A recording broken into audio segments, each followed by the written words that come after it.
Hello बच्चों, मेरे YouTube channel में आपका स्वागत है। बच्चों, आज की वीडियो में हम लोग क्लास 10th के साइंस का कंप्लीट सिलेबस को समझेंगे कि हमारा क्लास 10th में साइंस में कौन सा क्या सिलेबस रहने वाली है। तो जैसा कि आप यहाँ पे देख सकते हैं कि साइंस को हम लोग 3 भागों में बांट करके पढ़ते हैं। ये बात हम लोग पहले से भी जानते हैं कि जो साइंस है वो साइंस का हम लोग जो साइंस है बच्चों, उसे हम लोग कितने भाग में बांट के पढ़ते हैं? साइंस को 3 भाग में बांट के पढ़ते हैं। 3 भाग में बांटा गया, जिसमें से पहला जो है वो फिजिक्स है। क्या है? फिजिक्स, जिसे हम लोग भौतिकी कहते हैं। और दूसरा केमिस्ट्री, केमिस्ट्री जिसे हम लोग रसायन शास्त्र कहते हैं। और तीसरा जो है वो क्या है? Biology, biology. तो कुछ इस प्रकार से हमारा सिलेबस रहने वाला है। तो ये जो साइंस है इसे हम लोग 3 भाग में बांट करके पढ़ेंगे। तो इस क्लास 10th में फिजिक्स की एक अलग बुक आती है, और केमिस्ट्री की एक अलग बुक आती है, और बायो की एक अलग बुक आती है।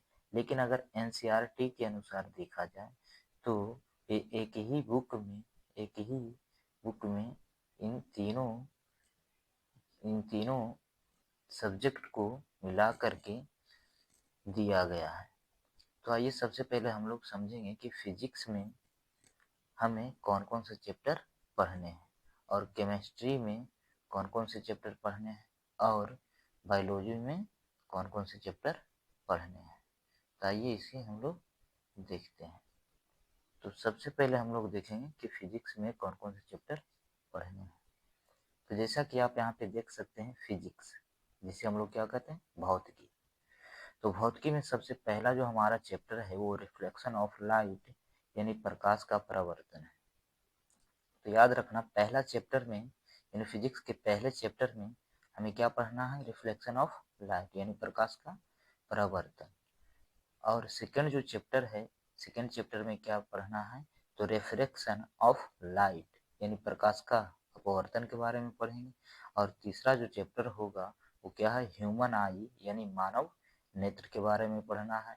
और चौथा जो चैप्टर है वो इलेक्ट्रिक करंट, यानी विद्युत धारा के बारे में पढ़ना है। और पांचवा जो चैप्टर है वो क्या है? Magnetic field of electric current, यानी विद्युत धारा के चुंबकीय प्रभाव। और छठा जो चैप्टर है वो क्या है? सोर्स ऑफ एनर्जी, यानी ऊर्जा के स्रोत। तो फिजिक्स में हमें टोटल कितने चैप्टर पढ़ने हैं? तो टोटल हमें 6 चैप्टर्स पढ़ने हैं। ठीक उसी प्रकार से अब हम लोग केमिस्ट्री में देखते हैं कि केमिस्ट्री में क्या पढ़ना है। तो केमिस्ट्री में हमें सबसे पहला जो चैप्टर है वो क्या है? केमिकल। क्या है? केमिकल, यानी केमिकल रिएक्शन एंड इक्वेशन, यानी रासायनिक अभिक्रिया और समीकरण पहला चैप्टर है हमारा रसायन शास्त्र का। अब सेकेंड जो चैप्टर है वो क्या है? एसिड, बेसिस एंड साल्ट, यानी अम्ल, भस्म और लवण। एसिड मीन्स होता है अम्ल, बेसिस मीन्स भस्म, एंड साल्ट मीन्स लवण।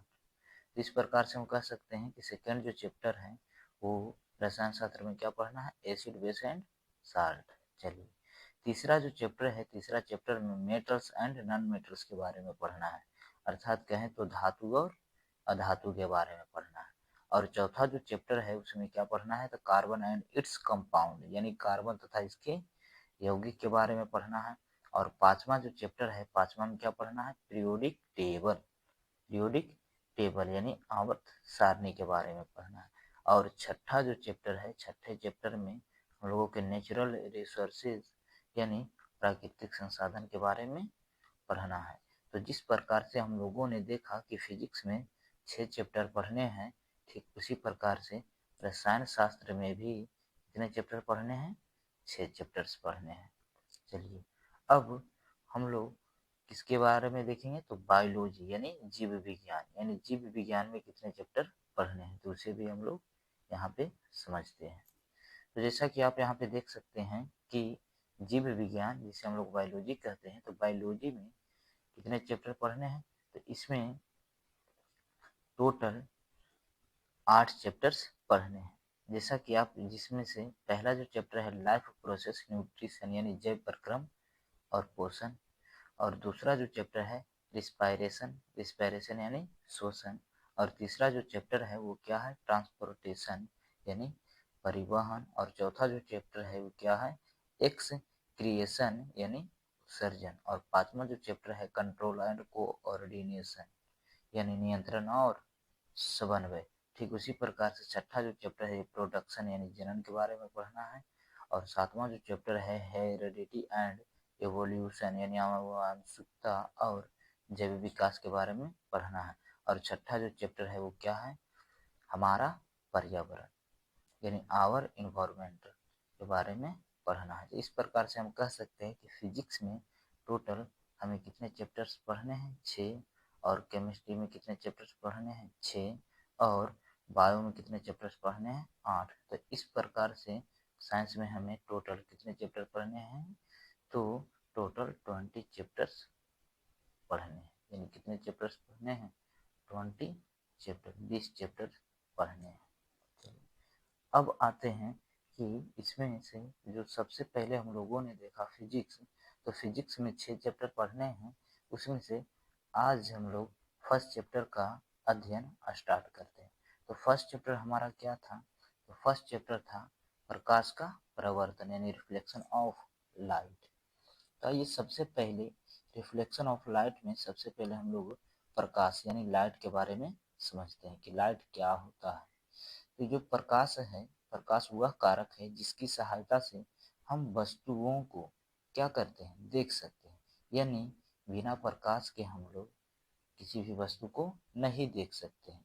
यानी प्रकाश की सहायता से भी हम लोग क्या करते हैं वस्तुओं को देखते हैं। जैसा कि रात में प्रकाश नहीं होता है, इस वजह से रात के समय में हमें कोई वस्तु नहीं दिखती है।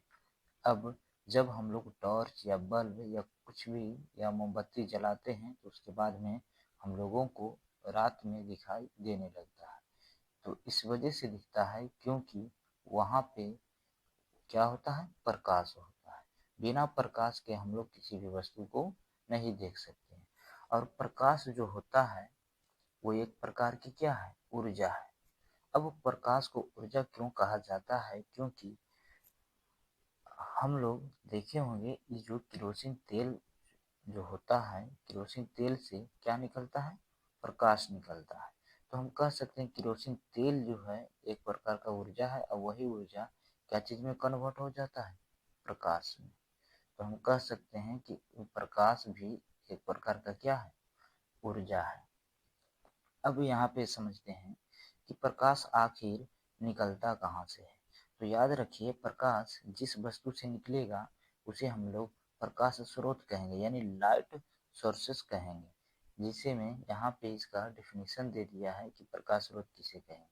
तो किसे कहेंगे, तो जिस वस्तु से प्रकाश निकलता है उसे हम लोग क्या कहते हैं प्रकाश स्रोत कहते हैं। अब प्रकाश स्रोत जो होता है वह दो तरह के होता है। प्रकाश स्रोत कितने तरह के होते हैं, तो प्रकाश स्रोत जो होता है दो तरह से होते हैं। जैसा कि आप यहाँ पे देख सकते हैं एक प्राकृतिक स्रोत और एक मानव निर्मित स्रोत। ये जो प्राकृतिक स्रोत है, ये जो प्राकृतिक स्रोत है, प्राकृतिक स्रोत किसे कहते हैं, तो जो प्राकृतिक का दिया हुआ है, जो किसका दिया हुआ है प्राकृतिक का दिया हुआ है, यानी प्रकाश का वह स्रोत जो प्राकृतिक का दिया हो, प्राकृतिक का दिया हो उसे हम लोग क्या कहते हैं प्राकृतिक स्रोत। और मानव निर्मित स्रोत किसे कहते हैं, तो प्रकाश का वह स्रोत जिसे मानव ने क्या किया है बनाया है, जिसे मानव ने क्या किया है निर्मित किया है, या तो मानव ने बनाया है, मानव ने बनाया है उसे मानव निर्मित स्रोत कहते हैं।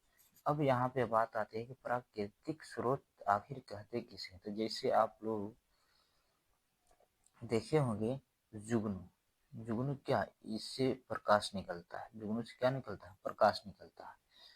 अब बताइए ये जो जुगनू से प्रकाश निकलता है तो ये तो प्रकाश का स्रोत कहलाएगा ही। अब ये जो है क्या मानव ने बनाया है, तो नहीं, ये जो है नेचुरली है, ये क्या है नेचुरल है यानी प्राकृतिक का दिया हुआ है। उसी प्रकार से सूर्य, सूर्य भी क्या है प्राकृतिक का दिया हुआ है। यानी जुगनू हो गया, सूर्य हो गया, इस सब के सब क्या हो गया, प्राकृतिक स्रोत हो गया। और मानव निर्मित स्रोत किसे कहेंगे, तो मानव निर्मित स्रोत हम लोग उसे कहेंगे जिसे मानव ने बनाया है। जैसे जैसे में क्या हो गया, मानव निर्मित स्रोत में बल्ब हो गया, क्या हो गया, बल्ब हो गया, टॉर्च हो गया, मोमबत्ती हो गया, मोमबत्ती। तो ये सारी जो है इस सबसे प्रकाश निकलता है, तो यानी इसे प्रकाश स्रोत कहेंगे। लेकिन कैसा प्रकाश स्रोत कहलाएगा ये, तो मानव निर्मित स्रोत कहलाएगा। आई होप आप लोग प्रकाश स्रोत के बारे में समझे होंगे कि जिस वस्तु से प्रकाश निकलेगा वो प्रकाश स्रोत कहलाएगा। तो याद रखिए, जिस वस्तु से प्रकाश निकलता है तो कुछ कुछ ऐसे वस्तुएं हैं जो नेचुरल है यानी प्राकृतिक का दिया हुआ, और कुछ कुछ ऐसे वस्तु हैं जो मानव द्वारा बनाए गए हैं। अब आगे समझते हैं। आगे जो वस्तु है वो प्रदीप्त होते हैं, यानी पृथ्वी पर जितने भी वस्तु हैं उसे दो भाग में बांटते हैं। एक तो प्रदीप्त जिसे हम लोग लुमिनियस ऑब्जेक्ट्स कहते हैं, और दूसरा अप्रदीप्त जिसको हम लोग नॉन लुमिनियस ऑब्जेक्ट कहते हैं। अब यहाँ पे समझिए कि प्रदीप्त वस्तुएं किसे कहते हैं, यानी वैसी वस्तुएं जो प्रकाश को स्वयं उत्सर्जित करती है उसे हम लोग क्या कहते हैं, प्रदीप्त या दीप्तिमान वस्तुएं कहते हैं। यानी जो वस्तु प्रकाश को क्या करेगा, स्वयं उत्सर्जित करेगा, उसे क्या कहेंगे, प्रदीप्त वस्तु। एग्जाम्पल के तौर पर जैसे सूरज, जलती हुई मोमबत्ती, जलता हुआ बल्ब, ये सब से क्या होता है, प्रकाश उत्सर्जित होता है। जुगनू, इस सब के सब क्या कहलाएगा, प्रदीप्त वस्तु कहलाएगी। और अप्रदीप्त वस्तु किसे कहेंगे, तो समझिएगा कि वे वस्तुएं जो प्रकाश को स्वयं उत्सर्जित नहीं करती है, यानी जो प्रकाश को उत्सर्जित करते ही नहीं है, उसे हम लोग क्या कहते हैं, प्रदीप्त वस्तु। तो बताइए कौन कौन चीज से प्रकाश उत्सर्जित नहीं होती है। जैसा देखते हैं हमें कि टेबुल, टेबुल से क्या प्रकाश निकलता है, तो नहीं। कुर्सी से नहीं, किताब से नहीं, कलम से नहीं। यानी बहुत सारे ऐसी वस्तुएं हैं जिससे प्रकाश नहीं निकलता, उसको क्या कहा जाता है, अप्रदीप्त वस्तुएं कहते हैं। अब यहाँ पे एक बहुत ही इम्पोर्टेंट बात याद रखनी है कि चांद, चांद जो है वो प्रदीप्त है कि अप्रदीप्त है, तो ये जो चांद है वो अप्रदीप्त वस्तु है। कैसा है, अप्रदीप्त वस्तु। क्यों, क्योंकि चांद से प्रकाश निकलता नहीं है, बल्कि जो चांद होता है यानी चंद्रमा जो होता है वो सूर्य के प्रकाश से ही चमकता है। चंद्रमा एक आईने की तरह होता है। जैसा कि आप लोग घर में आईना देखें, क्या आईना से प्रकाश निकलता है, तो नहीं निकलता है। तो ठीक उसी प्रकार से चांद से भी प्रकाश नहीं निकलता है, बल्कि ये चांद जो है यानी चंद्रमा जो है वो सूर्य के प्रकाश से प्रकाशित होती है। इसीलिए लगता है हम लोगों को जो चांद है उसे क्या प्रकाश निकलता है, लेकिन रियल में ऐसा होता नहीं है। चलिए अब आगे इसे समझिएगा प्रकीर्णन के बारे में, जिसे हम लोग स्कैटरिंग कहते हैं, स्कैटरिंग कहते हैं। आइए सबसे पहले समझते हैं कि प्रकीर्णन किसे कहते हैं। तो प्रकाश जब सूक्ष्म कणों पर पड़ता है, जब प्रकाश छोटे छोटे कणों पर पड़ता है तो ये जो कण होता है उन पर पड़ने वाले प्रकाश की कुछ ऊर्जा को क्या कर लेता है, अवशोषित कर लेता है। अवशोषित करने के बाद फिर उसे चारों ओर क्या करता है, विकृत करते हैं यानी फैलाते हैं। इस प्रक्रिया को ही क्या कहा जाता है, प्रकीर्णन कहा जाता है। इस प्रक्रिया को ही क्या कहा जाता है, प्रकीर्णन कहा जाता है। जैसा कि आप यहाँ पे एक इमेज के थ्रू देख सकते हैं, ये एक आपतित किरण है, इस प्रकार से आया और ये एक कण है, इस पर क्या हुआ, पड़ा। तो ये जो कण था वो क्या किया, इस प्रकाश की कुछ ऊर्जा को क्या किया, अवशोषित किया। और अवशोषित करने के बाद ये चारों ओर क्या कर रहा है, छितरा रहा है, यानी कहने का मतलब विकृत कर रहा है यानी फैला रहा है। तो इसी को कहा जाता है प्रकाश का प्रकीर्णन, प्रकाश का प्रकीर्णन। आई होप आप लोग प्रकाश के प्रकीर्णन को समझे होंगे। चलिए अब आगे देखते हैं। तो आगे जो है हम लोग पढ़ेंगे किरण के बारे में, कि यानी प्रकाश की किरण किसे कहते हैं, यानी ray of light, ray of light. तो एक सरल रेखा पर चलने वाले प्रकाश को क्या कहते हैं, प्रकाश की किरण कहते हैं। तो एक सरल रेखा पर जो प्रकाश चलेगा उसे हम लोग क्या कहेंगे, प्रकाश की किरण कहेंगे। जिससे अगर यहाँ पे हम देखें तो जैसा कि यहाँ पे इस प्रकार से ये क्या कहलाएगी, किरण, क्योंकि सरल रेखा पर चल रही है। ठीक इसी प्रकार से अगर इधर जाएगी तो ये भी क्या कहलाएगी, किरण कहलाएगी, क्योंकि सरल रेखा पर चल रहा है। अगर इसे इस प्रकार से भी भेजेंगे ये भी क्या कहलाएगी, किरण। क्यों? क्योंकि एक सरल रेखा पे चल रही। जब एक सरल रेखा पे चलती है तो उसे हम लोग क्या कहते हैं, प्रकाश की किरण कहते हैं। चलिए अब आगे देखिए किरण को। अब आगे क्या देखना है, किरण पुंज।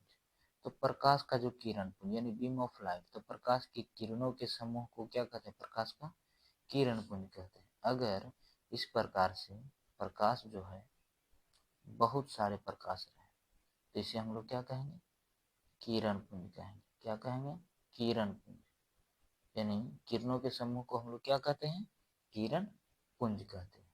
चलिए अब आगे देखते हैं कि जो किरण पुंज होता है वह कितने प्रकार की होती है। जैसा कि आप यहाँ पे देख सकते हैं कि प्रकाश का जो किरण पुंज है वो कितने, मुख्यतः 3 प्रकार के होते हैं। प्रकाश के किरण पुंज कितने प्रकार के होते हैं, 3 प्रकार के। तो कौन कौन, तो एक अपसारी किरण पुंज, दूसरा समानांतर किरण पुंज और तीसरा अभिसारी किरण पुंज। अब आइए इन दोनों किरण पुंज को बारी बारी से समझते हैं। तो सबसे पहला क्या है, अपसारी किरण पुंज। तो सबसे पहले हम लोग अपसारी किरण पुंज के बारे में समझेंगे। तो आइए यहाँ पे सबसे पहले इसका डिफिनीशन देखते हैं कि अपसारी किरण पुंज किसे कहते हैं। तो अपसारी किरण पुंज समझिएगा, यानी वैसा किरण पुंज जिसमें प्रकाश की किरणें एक बिंदु स्रोत से निकलकर फैलती चली जाती है, तो उसे हम लोग क्या कहते हैं, अपसारी किरण पुंज कहते हैं। उसे हम लोग क्या कहते हैं, अपसारी किरण पुंज कहते हैं। यानी एक बिंदु से निकलकर प्रकाश की किरणें क्या होती है, फैलती चली जाती है। जैसा कि आप यहाँ पे देख सकते हैं, इस प्रकार से प्रकाश की किरणें यहाँ से एक बिंदु से निकली और इस प्रकार से क्या होती है, फैलती चली जाती है। इस प्रकार से क्या होती है, फैलती चली जाती है। तो इसे ही हम लोग कहते हैं अपसारी किरण पुंज। अपसारी किरण पुंज क्यों, क्योंकि इसमें क्या होता है, प्रकाश की किरण जो होता है एक बिंदु से निकल करके इस प्रकार से क्या होती है, फैली चली जाती है। और इसमें एक बात ध्यान में रखिएगा, इसमें किरणों के बीच की जो दूरी है वो क्या होगी, बढ़ती चली जाती है। इसमें किरणों के बीच की दूरी क्या होगी, बढ़ती चली जाएगी। चलिए अब दूसरा जो है वो क्या है, समानांतर किरण पुंज। यानी समानांतर किरण पुंज किसे कहते हैं। तो समानांतर किरण पुंज किसे कहते हैं, सबसे पहले इसे समझिए। कहता है कि वैसा किरण पुंज जिसमें प्रकाश की किरणें एक दूसरे के क्या हो, समानांतर हो, तो उसे हम लोग क्या कहते हैं, समांतर किरण पुंज कहते हैं। यानी इसमें प्रकाश की जो किरणें होती है वो एक दूसरे की क्या होती है, समांतर होती है। यानी कुछ इस प्रकार से, इस प्रकार से प्रकाश की किरणें जो होती है एक दूसरे की क्या होती है, समांतर होती है। क्या होती है, समानांतर होती है। इस प्रकार से इसे ही हम लोग कहते हैं क्या, समानांतर किरण पुंज। अब बताइए समानांतर किरणों में, समानांतर किरण पुंज में किरणों के बीच की दूरी क्या होती है। इसमें किरणों के बीच की जो दूरी होती है वो क्या होती है, समान होती है। किरणों के बीच की दूरी समान यानी कहे तो बराबर होती है। चलिए अब तीसरा जो किरण पुंज है, तो तीसरा किरण पुंज क्या है, तो तीसरा किरण पुंज है अभिसारी किरण पुंज। यानी अभिसारी किरण पुंज यानी कन्वर्जिंग बीम। कन्वर्जिंग बीम किसे कहते हैं, तो वैसा किरण पुंज जिसमें प्रकाश की किरण एक बिंदु पर आकर मिलते हैं, तो उसे क्या कहते हैं, अभिसारी किरण पुंज कहते हैं। उसे हम लोग क्या कहते हैं, अभिसारी किरण पुंज कहते हैं। तो आइए इसको सबसे पहले हम लोग एक चित्र के माध्यम से समझते हैं। तो जैसा कि आप देख सकते हैं, कहा गया है कि वैसा किरण पुंज जिसमें प्रकाश की किरण एक बिंदु पर आकर मिलती है। यानी इस प्रकार से किरण आया, इस बिंदु पर मिल गया, इधर से आया, यहाँ पे मिला, फिर इधर से आया, इस प्रकार से। यानी प्रकाश की किरणें कहाँ, एक बिंदु पे आके मिलती है। तो इस प्रकार के किरण पुंज को हम लोग क्या कहते हैं, अभिसारी किरण पुंज कहते हैं। और अभिसारी किरण पुंज में किरणों के बीच की जो दूरी होती है वो क्या होती है, घटती चली जाती है। क्या होती है, घटती चली जाती है। इसकी जो दूरी होती है क्या होती है, घटती है। किरणों के बीच की दूरी क्या होती है, घटती है। बस आज की वीडियो में यही तक। आगे का जो क्लास होगा वो कल देखेंगे। तो बच्चों आप लोगों के अगर यह वीडियो अच्छा लगा हो तो मेरे वीडियो को लाइक और सब्सक्राइब जरूर करें और कमेंट में ज़रूर लिखें, ताकि मैं आप लोगों के लिए ऐसी वीडियो और बना करके प्रोवाइड कर सकूं। Thank you.